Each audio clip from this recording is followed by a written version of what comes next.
Hello, my name is Matthew, and we're on shelf 21 of my tiny house library tour. And if you're interested in any of the books that I'm going to show, please send me an email and we can work something out. You'll be supporting my plans to visit Spain and see a beautiful young lady. I also have a GoFundMe link if that's something that might interest you as well. But let's look at the books. We have a few on top. I mentioned at the end of last year that I wanted to try and read a romance novel, and I have this When a Rogue Meets His Match by Elizabeth Hoyt. And I tried. I read maybe 50, 70 or 50 pages, something like that, and it was just boring to me. I feel like if I was a faster reader, I might have had a more enjoyable experience, but I would much rather just watch a romance movie or something. The time commitment just didn't add up to um, the pleasure of reading it. We have a facsimile edition of The Tower by W.B. Yates, and this is fantastic. It's has a really great typeset. Has Sailing to Byzantium and Meditations, The Tower. Um, I love this copy.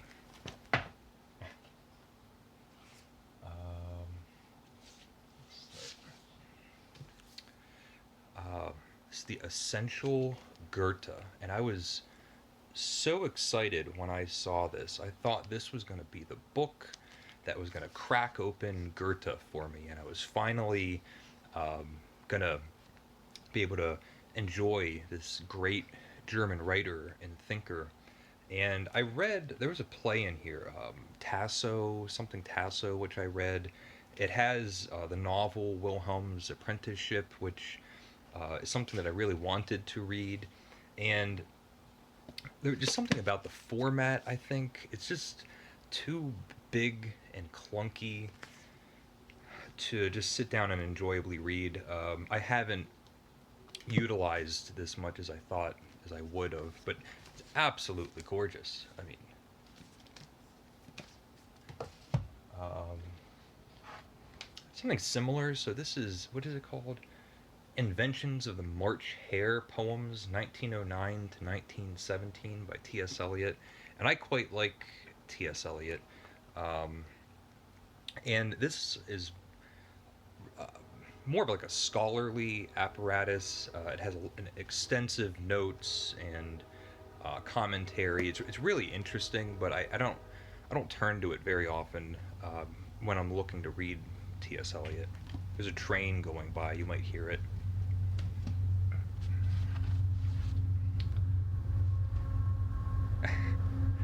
Um, a lovely, wonderful little book. This is the complete fairy tales of Oscar Wilde, um, and it has these wonderful, um, ironic, light to the touch stories. They're almost like children's stories for adults.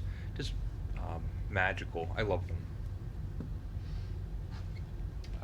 The Snows of Kilimanjaro and Other Stories by Ernest Hemingway.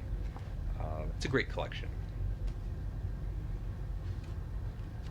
Um, okay, so Eurydice by Sarah Rule, and then it says Samuel French. This was sent to me. Um, I read it. It doesn't take very long to read. It's a play. Um, I don't know. I think this is a duplicate. This is Paris Spleen by Baudelaire. It's his collection of prose poems, and I've mentioned quite often how much I love this book. Baudelaire. The Flowers of Evil by Baudelaire. Again, I love it. The Wild Boys by William S. Burroughs.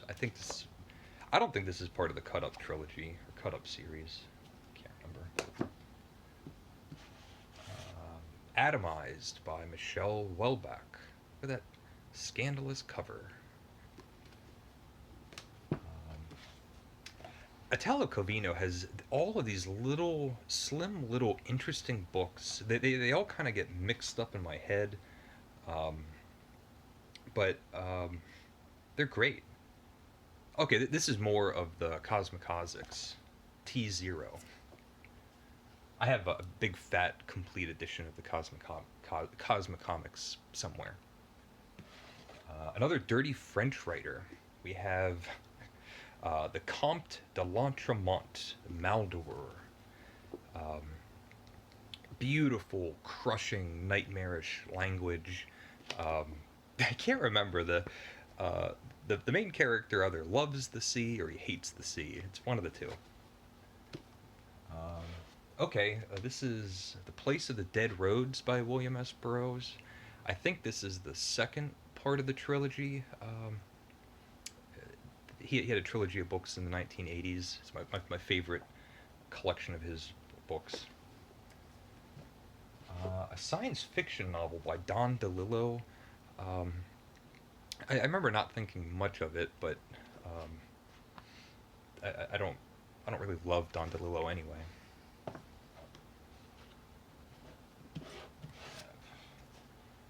Child Harold's Pilgrimage by Lord Byron. I bought this years ago.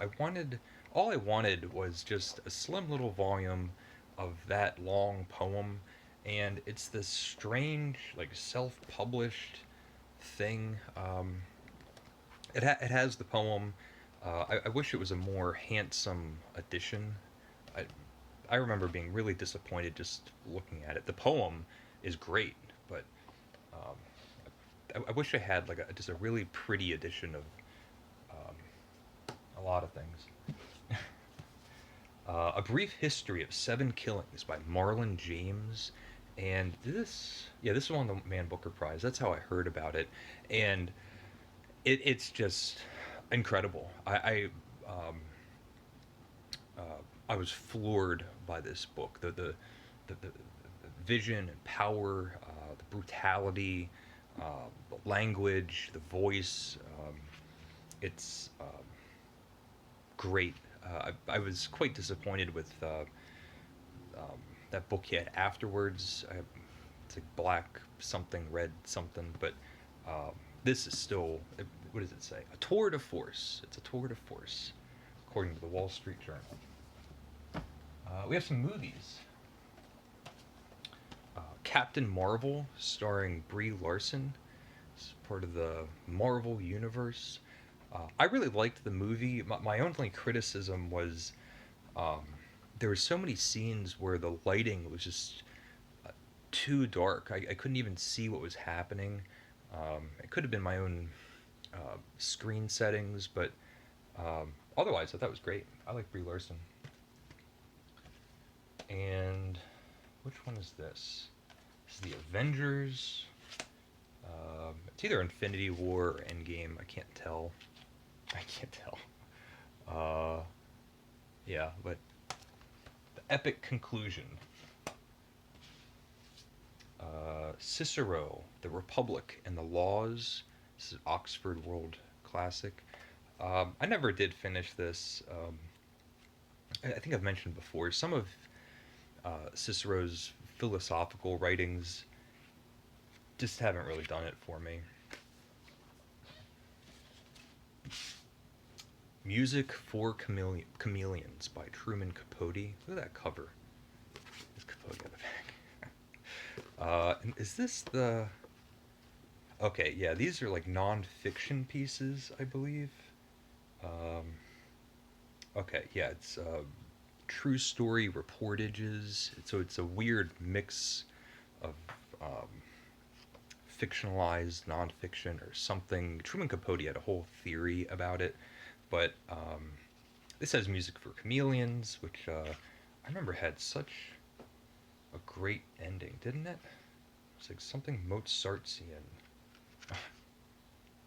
Yeah, a Mozartian mosaic. This also has hand carved coffins. The Reavers. I remember this was recommended to me by my friend Tony, and it's nearly just a comedy. It's these bank robbers in the South. Um, I really enjoyed this. This might be my favorite novel by William Faulkner, The Reavers. Probably my favorite novel by Truman Capote. This is The Grass Harp, and it's magical and wonderful, and it just has that um, youthful voice that he does so well. It has similarities. The tone has similarities to A Christmas Memory and A Thanksgiving Visitor.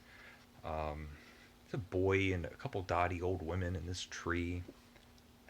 I'm thinking about the right. It's good. Um, okay, so sort of a whole another step up. Cancer Ward by Solzhenitsyn. Probably one of my favorite, one of the best novels of the 20th century. The only book I could compare it to is probably The Magic Mountain. Um, it's just thunderous, incredible. It has that microcosm philosophy that um, I just really enjoy, and the parallels don't step on each other's toes. So it's still a great story with allegorical um, meaning and threads and symbols laid on top, but it just works really well.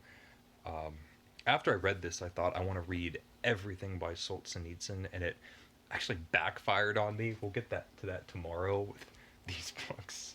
But, The Leopard by, I don't even know how to say it, but it's a very famous book. It's an Italian writer. Another dirty French novel, if you want to call it that, Gargantua and Pantagrul by Francois Robelus, or Rabelais, however you say it. I still haven't finished this. There's times where I'll just open up and read chapters. It really isn't the way that you're supposed to be reading this thing, but it's a strange book. Um, Ribald and outrageous, larger than life. Um, this is a book that I would like to um, commit the time to and really read it. So, also quite influential for French literature. A Natural History of the Senses by Diane Ackermann. Someone gave this to me as a recommendation. I never did read it. The Dwarf by Lagerkvist. Is this guy Swedish? Yes, it's a Swedish writer. It's a dirty, ugly little novel.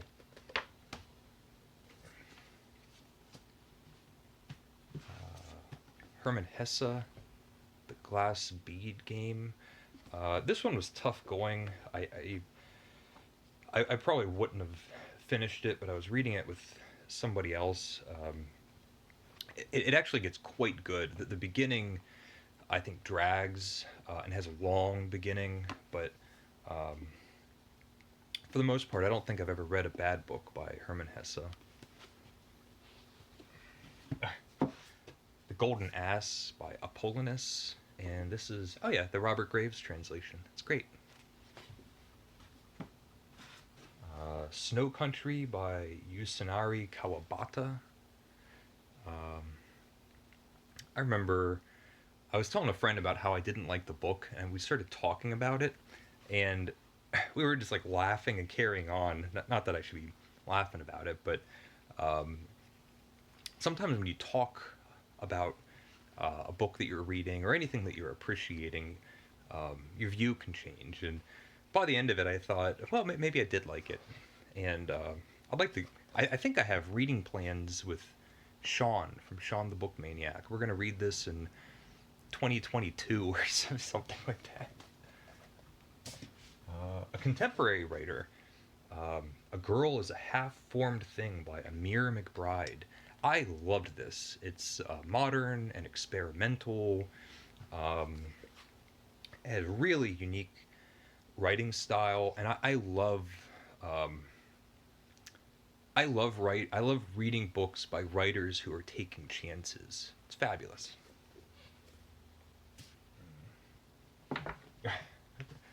This old brick. This is Bob's old book. He gave it to me, and it's the Norton Anthology of English Literature.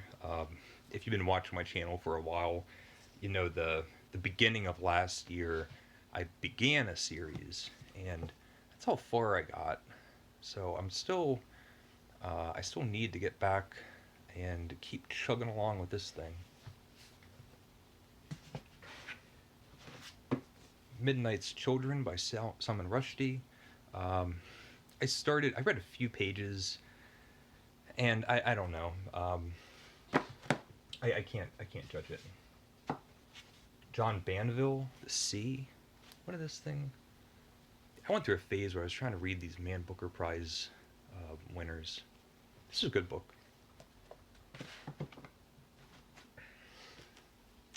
Homage to Catalonia and Keep the Apodistra Flying. Two great works by George Orwell. You probably don't want to read this if you're in college, but they're good. The Essential Tales and Poems of Edgar Allan Poe.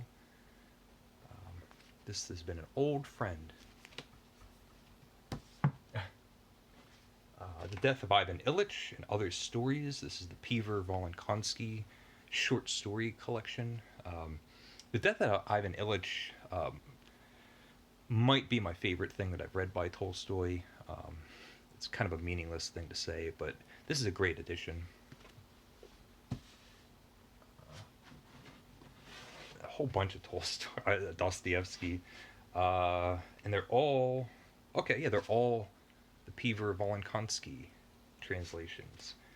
We have The Idiot, Notes from Underground, The Double and the Gambler, Notes from a Dead House.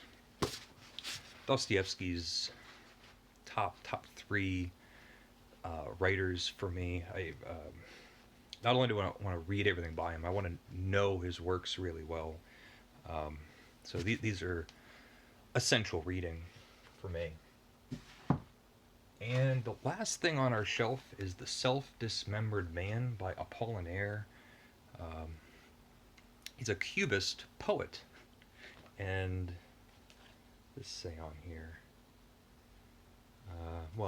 I thought maybe it was a Braque or a Picasso. And let's see if it has those calligrams. Yeah, I think I saw one. Look at that. It's not all like that. Most of it's typical. And it's facing pages. French on one side, English on the other. I like Apollinaire. And that is Shelf 21. Let me know if you're interested in any of these. Let me know your thoughts on any of these books. Or if you have anything to say about my opinions. I go through them fairly quickly just because there's a lot to go through. But leave a comment if you would like. And thank you for watching. And take care.